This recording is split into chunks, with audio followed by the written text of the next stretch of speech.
2024 लोकसभा चुनाव को लेकर प्रशांत किशोर का बड़ा खुलासा। बोले, जन सुराज परिवार का कोई भी व्यक्ति अगर लड़ेगा तो उसके पीछे संसाधन और पूरी ताकत के साथ खड़ी रहेगी। कहा कि जन सुराज चुनाव लड़ नहीं सकता है, लेकिन जन सुराज परिवार का कोई व्यक्ति अगर चुनाव लड़ता है या तय करता है कि हमें चुनाव लड़ना है तो ये संभव है कि वो अपने बीच से चुनाव लड़वाए। इसमें प्रशांत किशोर और जन सुराज की जो भी ताकत और समझ है वो उस उम्मीदवार के पीछे लगाई जाएगी। उन्होंने कहा, मैंने पदयात्रा के समय भी कहा था कि जन सुराज कोई दल नहीं है, न ही प्रशांत किशोर इसके नेता है।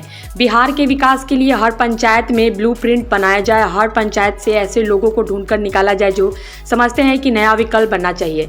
जब सारे लोग साथ में आएंगे और वो निर्णय लेंगे कि आगे का रास्ता क्या होगा। जिन जिलों में पदयात्रा हो गई और जहां लोग संस्थापक बन रहे हैं उनको ये निर्णय लेना है कि चुनाव लड़ना है या नहीं। उदाहरण के लिए पहले जिन 5 जिलों में हमने पदयात्रा की तो वहां एमएलसी का चुनाव हुआ। पदयात्रा जिलों के साथियों ने तय किया कि उन्हें एमएलसी का चुनाव लड़ना चाहिए। अफाक अहमद निर्दलीय प्रत्याशी के तौर पर चुनाव लड़े और जन सुराज के साथियों ने उनका सहयोग किया और जिता कर लाए। तो लोकसभा को लेकर चुनाव जन सुराज से कोई लड़ेगा कि नहीं, उस पर 2 टिप्पणी मैं कर सकता हूं।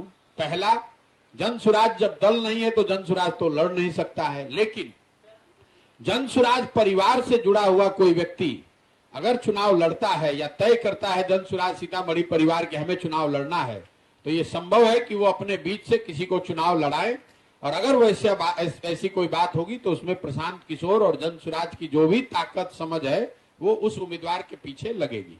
जो बात मैंने पदयात्रा के शुरुआत में कही है कि ये दल नहीं है, प्रशांत किशोर इसके नेता नहीं है।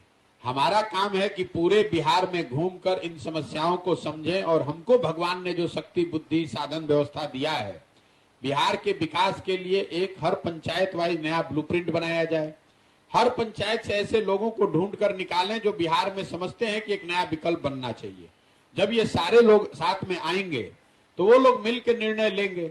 जिन जिलों से पदयात्रा हो गई वहां पर जो लोग जन सुराज के पुरोधा या संस्थापक बन रहे हैं, ये निर्णय उनको करना है कि चुनाव लड़ना है कि नहीं लड़ना है।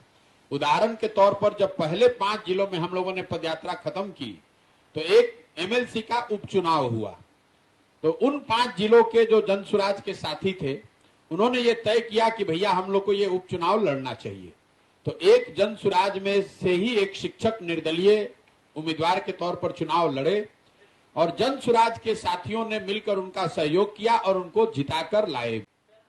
जन सुराज परिवार से जुड़ा हुआ कोई व्यक्ति अगर चुनाव लड़ता है या तय करता है जन सुराज सीतामढ़ी परिवार के हमें चुनाव लड़ना है तो ये संभव है कि वो अपने बीच से किसी को चुनाव लड़ाए।